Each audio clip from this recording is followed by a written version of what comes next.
Assalamualaikum warahmatullahi wabarakatuh. Selamat pagi, salam sejahtera untuk kita semua.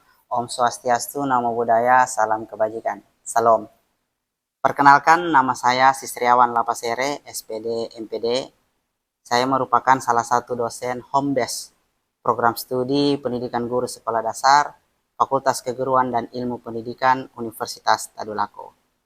Video ini saya buat sebagai salah satu syarat dalam mengikuti sertifikasi dosen tahun 2025 dalam unjuk kerja Tridharma Perguruan Tinggi atau disingkat dengan PDD UKTPT dalam bidang pengajaran. Pada kesempatan ini saya akan menjelaskan bagaimana pembelajaran yang saya lakukan di dalam kelas menggunakan desain DIA, yaitu Delivery, Interaction, dan Assessment pada mata kuliah konsep lanjut IPA SD. Mata kuliah ini merupakan mata kuliah wajib yang ada di semester 2. Bobotnya 3 SKS. Untuk pengampu mata kuliahnya saya sendiri dan Pak Nurgan Tadeko, SPD MPD. Adapun capaian pembelajaran lulusan pada mata kuliah ini, mahasiswa mampu menerapkan konsep teoritis dalam praktik yang relevan dengan pembelajaran di sekolah dasar melalui kinerja mandiri, bermutu, dan terukur. Mahasiswa mampu merancang, melaksanakan, dan mengevaluasi pembelajaran yang inovatif, kreatif, berpusat pada siswa, dan berbasis teknologi di sekolah dasar.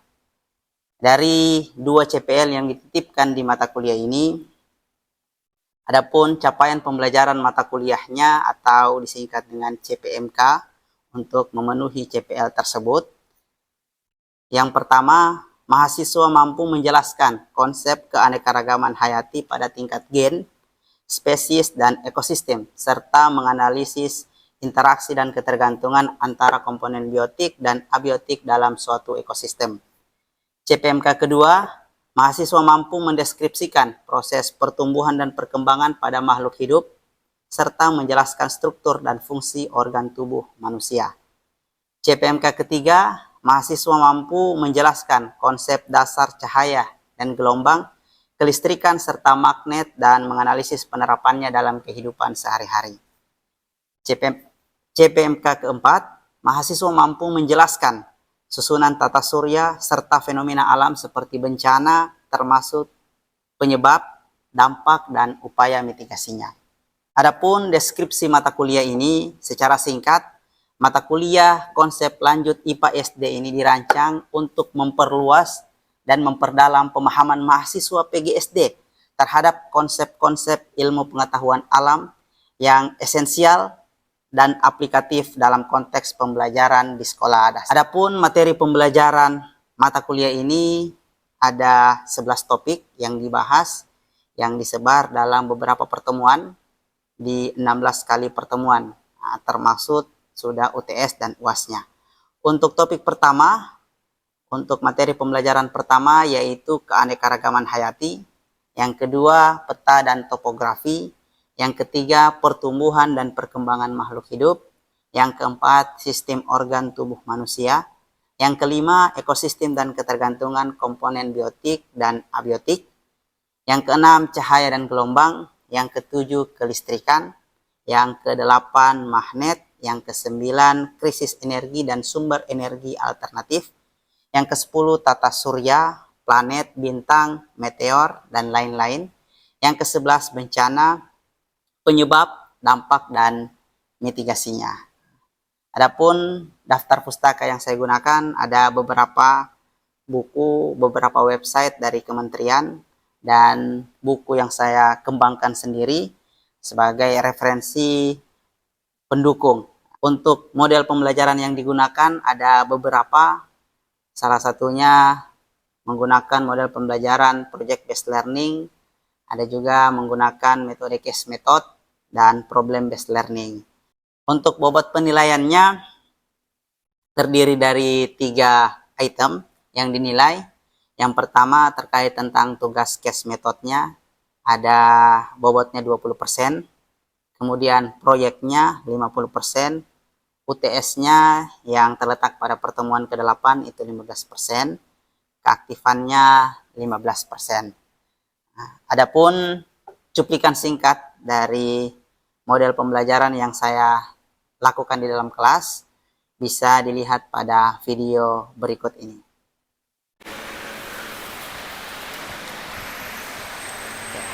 Assalamualaikum warahmatullahi wabarakatuh.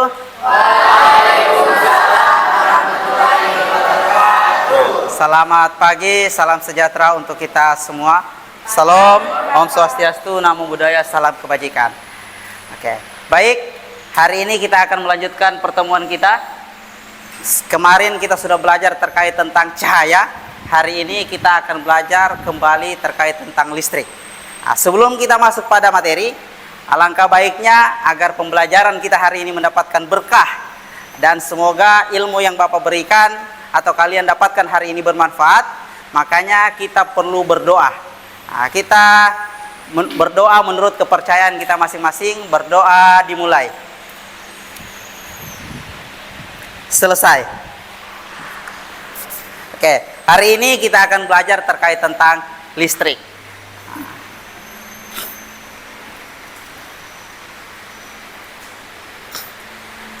Tentu kalian sudah tidak pernah asing lagi dengan kata listrik. Iya kan? Apakah kita bisa hidup tanpa listrik selama 1 minggu? Bisa atau tidak? Bisa. Kira-kira apa dampaknya selama 1 minggu, rentang waktu 1 minggu? Ya, internet tidak ada. Apalagi? Ya.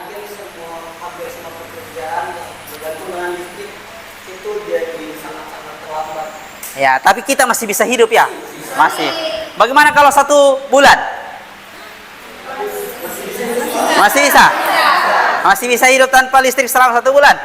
Sudah tidak bisa lagi buka IG? Ya kan? Sudah tidak bisa lagi buka WA? Ya. Bagaimana kalau tanpa listrik selama 1 tahun? Ya?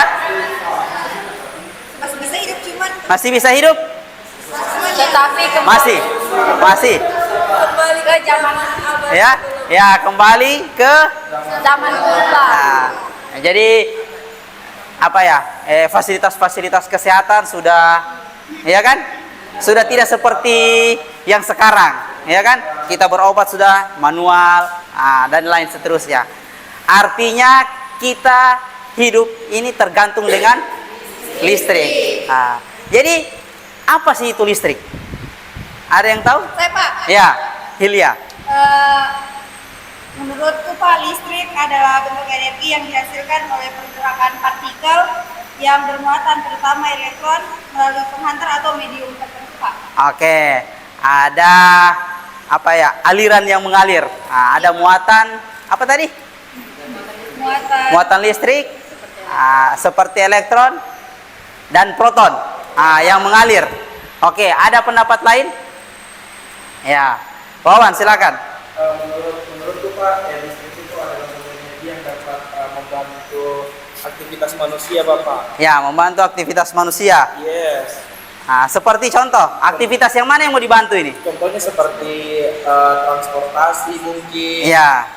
Di dunia kesehatan juga memerlukan banyak listrik. Ya. Pendidikan juga pasti banyak. Di kantor-kantor mungkin banyak juga menggunakan listrik, Ya. Bapak. Situasinya kita saat ini kan kita dibantu oleh listrik ya. Ya. Ini kipas kita sudah terasa nyaman kan? Ada perubahan energi yang terjadi dari energi listrik ke gerak. Kemudian ada lampu, ya kan? Dari energi listrik ke cahaya. Jadi energi itu tidak dapat diciptakan ataupun dimusnahkan, tetapi energi bisa dirubah bentuk dari satu bentuk ke bentuk yang lain. Kira-kira apa ya? Apakah listrik ini sama dengan bahan bakar kendaraan yang lambat laun akan habis? Tidak Pak. Seperti bensin. Tidak. Kan kalau bensin itu kalau diisi 1 liter perjalanan kira-kira sampai 20 kilo ya. Kalau naik motor. Ya. Kalau listrik apakah bisa habis nanti? Tidak. Tidak. Ya? Bisa? Tidak? Tidak, Pak. Siapa yang bilang bisa? Coba angkat tangan. Nah, siapa yang bilang tidak? Ya? Oke. Nah, nanti kita akan jawab. Oke, sama tadi konsepnya sudah dijelaskan, disampaikan sama Hilya dan Wawan, bahwa listrik adalah ilmu yang mempelajari tentang muatan listrik dan gejala-gejala yang timbul akibat adanya muatan listrik tersebut, baik itu dalam keadaan diam, statis maupun bergerak, dinamis. Nah, kalau misalnya contohnya kipas angin tadi ini, apakah listrik yang bergerak atau yang diam? Ya? Iya. Diam atau bergerak? Iya. Yang Listrik, aliran listriknya itu mengalir atau tidak? Secara terus-menerus atau tidak? secara terus-menerus. Oke, berarti ini dalam kategori listrik dinamis. Oke. Kalau yang statis, ini kan waktu SMA sekolah di IPA ya? Nah, ada sekalian sudah pasti pelajari terkait tentang listrik statis. Itu biasanya gurunya memberikan contoh penggaris digosokkan di rambut, kemudian ketika didekatkan di kertas yang dipotong kecil-kecil, maka kertasnya itu akan terangkat naik. Kenapa itu? Kenapa itu bisa terjadi? Iya. Coba angkat tangan. Oke, siapa duluan? Oke, Iis, silakan. Karena muatan elektronnya berpindah. Oke, karena muatan elektronnya berpindah, makanya bisa terangkat. Ya, Pak. Ya. Sama seperti jawabannya, karena muatan atau elektronnya ada perpindahan. Oke, berpindah. Kira-kira muatan yang yang negatif atau yang positif itu yang pindah? Ya? Kan muatan ini ada dua tadi. Nah, semua benda, semua partikel itu ada muatan positif dan muatan negatif. Tapi jumlahnya sama, ya kan? Jumlahnya sama. Makanya dibilang itu netral. Muatan positifnya dan jumlah muatan negatifnya itu sama. Ketika diganggu sama penggaris tadi ya. Maka muatannya itu akan pindah. Yang pindah itu elektron. Protonnya tetap. Yang berpindah itu elektronnya.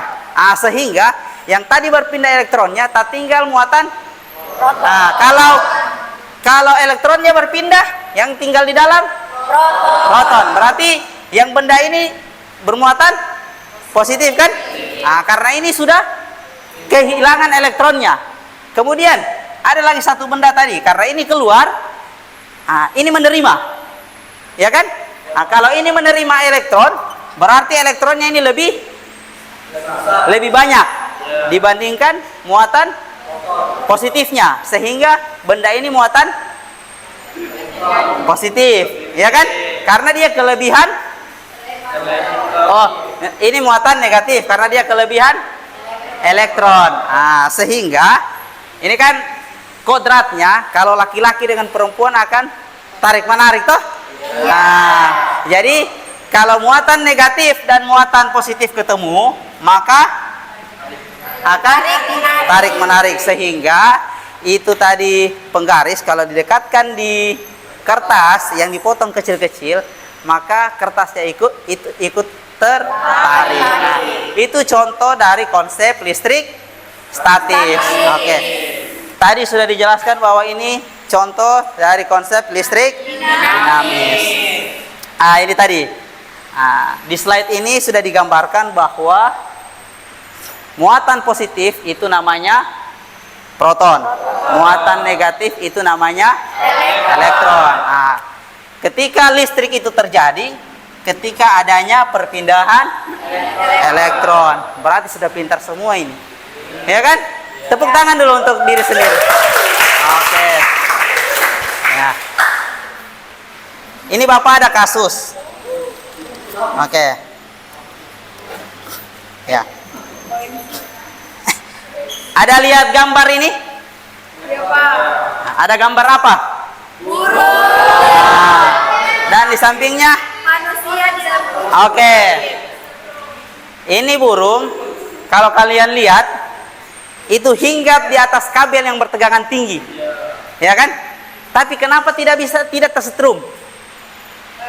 Karena mungkin Ya. Tapi coba kalau manusia. Ya toh? Kalau manusia pegang kabel yang bertegangan tinggi, otomatis seperti gambar di yang kedua. Ya toh? ya Pak. Terus kenapa burung bisa tidak kesetrum ketika hinggap di atas kabel bertegangan tinggi? Ada yang tahu? Kenapa? Ya, coba angkat tangan. Ya, siapa? Alam, silakan. Mungkin karena bagian kaki burung itu lebih tebal daripada manusia. Iya. Oke, kaki-kaki burung lebih tebal katanya. Ya, kulit-kulitnya. Ada yang lain? Ya, silakan. Karena tubuh burung tidak menghantarkan listrik. Kenapa tidak menghantarkan listrik? Kenapa kira-kira? Kenapa? Jadi kan tadi kita sudah pelajari, ya kan? Jadi listrik itu, aliran listrik itu terjadi karena ada yang namanya, ya, ada namanya beda potensial. Ya, kenapa kaki burung ini tidak terstrum? Karena tidak ada perbedaan tegangan di sana. Manusia juga bisa tidak terstrum kalau menggelantung di kabel. Tidak ada aliran listriknya di sana. Kenapa kalau kita pegang kabel yang terbuka, kita bisa terstrum, dialiri listrik karena kita injak tanah. Ya, di situ ada beda tegangan. Ya kan? Tegangan itu berpindah dari tinggi ke rendah seperti itu. Biasanya kan biasa masyarakat di kampung bilang kalau mau perbaiki lampu itu pakai sendal. Ya toh? Kenapa harus pakai sendal? Karena tidak ada jalan arus listrik mengalir ke tanah. Ya, tapi jangan coba-coba kalau pakai sendal tapi pegang dinding lagi. Ya toh? Ya kan? Ya. Kalau pegang dinding lagi, kan dindingnya emang ke tanah. Jadi kalau makanya biasanya kalau petugas listrik itu ada pakaiannya tersendiri. Pakaiannya itu pakaian yang isolator namanya, yang tidak mengandalkan listrik. Mereka mencegah, termasuk tangga. Mereka mencegah kalau misalnya mau pegang, ada juga kaos tangannya. Supaya mereka kalau pegang tiang listrik itu tidak mengantarkan listrik untuk sampai ke tanah. Tangganya juga demikian. Tangganya itu mereka desain. Sepatunya itu terbuat dari kulit. Kulit yang tidak menghantarkan arus listrik seperti itu. Oke. Pernah lihat baterai? Senter? Pernah? Ya. Di senter itu rangkaian yang sederhana kan? Ada baterai sebagai sumber tegangan. Kemudian ada terjadinya arus listrik di dalamnya sehingga lampunya bisa menyala. Alirannya listriknya dari positif ke negatif atau negatif ke positif. Kan di kutub baterai itu ada positif, ada negatif. Ya kan? Ini pernah lihat baterai? Jadi kalau misalnya terbalik dipasangkan baterai, apakah lampu senternya menyala? Tidak. Tapi kalau misalnya terbalik dicolokkan yang sumber tegangan AC, apakah dia tetap hidup atau tidak? Hidup. Ya, misalnya ini colokan colokan cas. Ya toh? Dicolok. Kemudian dibalik lagi. Apakah tetap teraliri arus listrik? Tetap. Kenapa? Kan kalau di baterai kalau dibalik tidak hidup toh? Tapi kalau listrik PLN kalau dibalik dia tetap hidup. Kenapa? Tidak ada perbedaan negatif. Ya. Ya, kenapa? Ya, baterai itu termasuk arus searah. Nah, kalau tegangan listrik itu termasuk arus bolak-balik. Jadi biar dibolak-balik dia tetap ada muatan listriknya. Oke. Kemudian ke rangkaian seri. Nah, rangkaian seri itu rangkaian yang sederhana. Ini kutub positif, kutub negatif, kemudian mengaliri apa ya? Namanya lampu, sehingga lampunya bisa menyala. Nah, jadi kalau di rangkaian seri, misalnya ditambahkan beberapa lampu di sini, 2 atau 3. Kalau salah satu lampunya mati, maka rangkaiannya itu jadi terbuka. Jadi semua lampunya akan mati. Nah, jadi satu saja lampunya mati, maka semua lampunya akan mati. Berbeda dengan rangkaian paralel. Nah, makanya rangkaian paralel itu biasa diimplementasikan dalam instalasi listrik di rumah, termasuk ini. Misalnya, kalau di ruangan ini tersusun rangkaian secara seri, satu lampu saja yang rusak, maka semua lampu di sini mati, tidak akan menyala. Nah, dia jadi rangkaian terbuka. Tetapi kalau ini disusun menggunakan rangkaian paralel, maka satu yang lampu mati, tetap juga yang lainnya akan hidup. Nah, seperti itu. Jadi kekurangannya lagi, kalau paralel dia membutuhkan banyak kabel. Nah, kalau seri tidak, cuma sedikit karena langsung disambung. Nah, seperti itu. Tapi kalau bisa untuk instalasi listrik di rumah itu menggunakan rangkaian paralel. Oke. Baik. Dari konsep yang sudah Bapak jelaskan di awal, Bapak akan bentuk kalian menjadi beberapa kelompok. Ada 5 kelompok ya. Bapak akan bagikan terkait kasus-kasus untuk kalian pecahkan, kalian diskusikan dalam kelompok tersebut. Bapak berikan waktu kurang lebih 10 menit untuk diskusi. Setelah itu kalian presentasikan di depan. Boleh begitu? Oke, boleh. Kalau begitu untuk mengefektifkan dan mengefisienkan waktu yang ada, ini kelompok 1. Mohon untuk sudah bergerak membentuk satu buah kelompok untuk berdiskusi. Kemudian kelompok 2, kelompok 3, kelompok 4, kelompok 5. Oke. Jadi kasusnya ini berbeda di setiap kelompok. Jadi harapannya diskusi baik-baik kemudian dipresentasikan nanti. Nah, ini kasus kelompok 1 ya. Oke.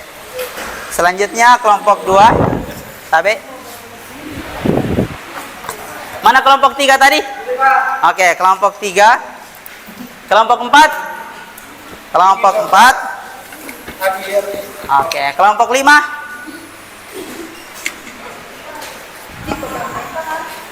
Oke. Jadi silahkan diskusi terkait pemecahan masalah di semua kasus yang sudah Bapak bagikan. Itu kasusnya di setiap kelompok itu berbeda. Nah, jadi silahkan bertukar pikiran bagaimana pemecahan kasusnya. Nanti kalian akan presentasikan. Perwakilan kelompok akan maju di depan membacakan satu kasus yang sudah diterima, kemudian dipresentasikan. Oke, boleh begitu? Oke, boleh. Oke, lanjut. Mana kelompok 2? Oke, mungkin perwakilan kelompok 2 sudah bisa dipresentasikan hasil diskusinya. Iya, 1 orang saja perwakilan di depan. Oke, silakan.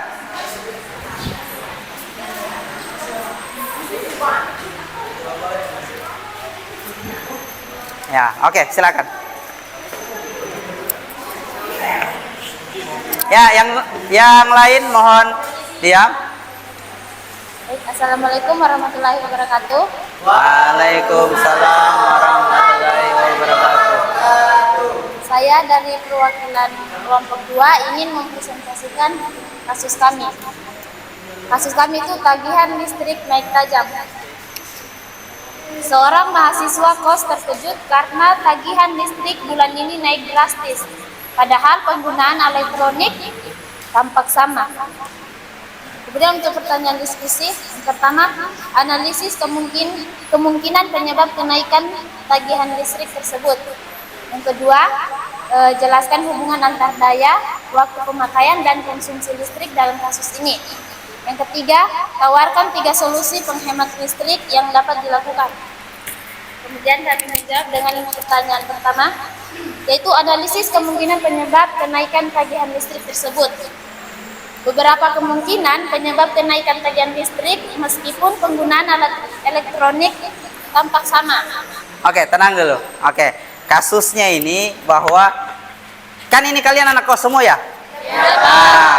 Jadi biasanya itu anak kos di pemakaian 1 bulan pertama itu misalnya untuk isi token listriknya itu 100.000, ya kan? Tapi ketika di bulan selanjutnya tiba-tiba dengan apa ya? Dengan pemakaian yang sama, rice cooker juga dicolok sama, ada kulkas, tapi kok naik sampai 150. Itu kenapa? Apa yang salah? Jadi mereka analisis, mereka perbincangkan, sehingga menemukan satu buah solusi. Silakan. Makanya perhatikan dulu. Yang pertama itu pemakaian waktu yang lebih lama. Kedua itu kerusakan pada elektronik atau boros listrik. Kemudian yang ketiga itu kenaikan tarif listrik atau salah catat meteran. Kemudian yang keempat itu penggunaan alat listrik tertentu yang tidak disadari. Untuk pertanyaan kedua, jelaskan hubungan antara daya waktu pemakaian dan konsumsi listrik dalam. Kemudian kami menjawab ini, daya watt menunjukkan beberapa besar alat menyedot listrik saat menyala. Semakin besar daya alat, semakin besar konsumsi listrik per jam. Kemudian waktu pemakaian menunjukkan lamanya alat tersebut menyala. Walau dayanya kecil, jika digunakan lama, konsumsi listrik tetap tinggi.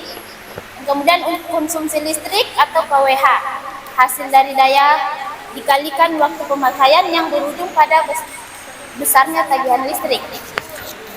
Oke, cukup. Ya, berikan tepuk tangan untuk kelompok 2. Oke, silakan duduk. Oke. Jadi kenapa itu bisa terjadi? Karena tanpa kita sadari bahwa kita itu biasa lupa untuk cabut colokan, ya kan?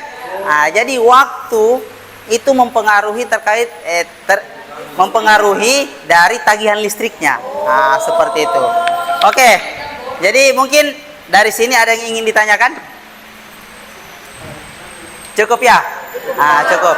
Oke, baik. Untuk tugasnya, Bapak akan kirimkan di grup WA terkait tentang pedoman tugasnya.